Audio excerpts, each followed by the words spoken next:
The United Nations Human Rights Council's Universal Periodic Review examines the human rights records of all 193 UN member states.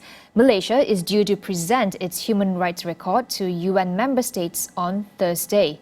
Dr. Ryan Chua of the Coalition of Malaysian NGOs in the UPR process, COMANGO, considers how Malaysia might fare.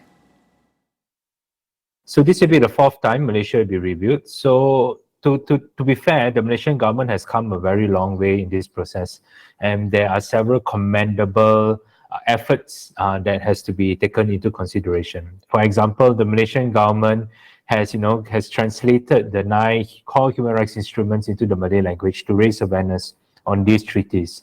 Additionally, I think we are all aware that the several key amendments were also made in the past few years, such as the abolishment of the mandatory death penalty. And also, the Malaysian government has stated that they would have established interagency standing committees to study the feasibility of the Malaysian government to accede to the remaining core treaties.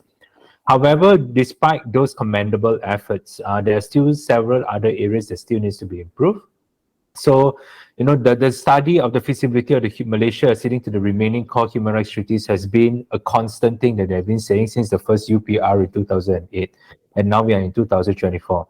So it has been repeated over and over again. So there are several lower hanging fruits, for example, which are not controversial, like the Convention Against Torture and the Convention on Enforced Disappearance, which the Malaysian government can accede to. There's not much barriers to that. So these are some areas I think that the Malaysian government can improve on. In fact, there are also several other key human rights issues that are still plaguing the country today, such as equality and non-discrimination on areas such as gender equality, freedom of religion, racism, the rights of the indigenous peoples and persons with disabilities, and also, for example, like civil political rights issues like freedom of expression, assembly, access to justice. All this still lacks development. Ryan also stresses the importance of political will in promoting better human rights in Malaysia. He says human rights should go hand in hand with the implementation of development-focused policies to improve the well-being of all. In the end, human rights, it comes back towards political will, right?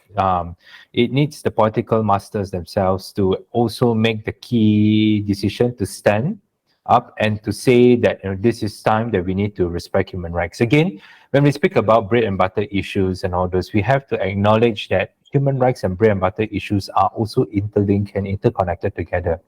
So, for example, when people are saying, minimum wage, why is there minimum wage?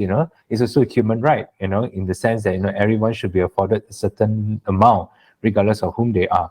So again, focusing on economy is one, but we also need to ensure that everyone has the right to be given equal access, equal justice. So, say for example, if we have a lot of things or initiatives but which are only focused and targeted to specific groups of people, is that all-encompassing? Is it helping the economy in general? So we need to ensure that human rights goes hand in hand with the economic development and much more.